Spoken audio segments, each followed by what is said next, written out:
When doing a project in stages, the question is which stage to do first and second and for what reason.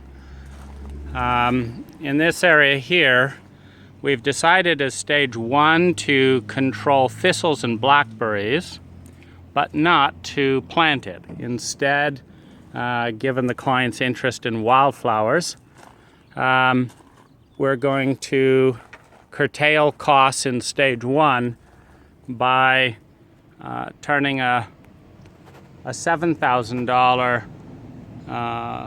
amending, stabilizing, planting, irrigating, and mulching into a $300 client project where she's just going to scatter wildflowers, and we're going to set up sprinklers up at the top to keep the wildflowers watered in the hot California sun.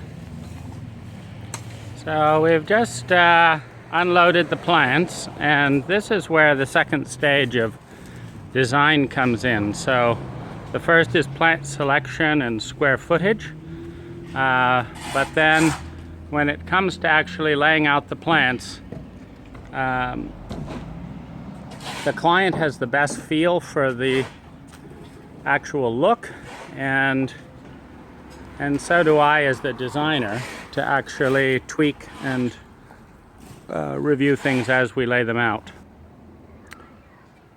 One of the primary goals in the back garden, or a primary priority among the various things that need to be done, is softening up this back wall. It's about 9 feet tall, and it dominates the backdrop of the garden. So what we've decided to do is garnish it with vines and roses, which then brings into focus the question of how to attach them to the wall. And we looked at the idea of running stainless steel cables back and forth over the entire wall. But this was not only 3 times the cost, it also drew attention to stainless steel as opposed to the plants.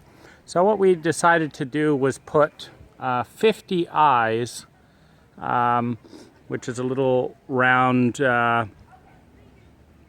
loop of steel with a screw on the end here, into the wall, and then we'll use zip ties as the plants grow to attach the plants into the eyes.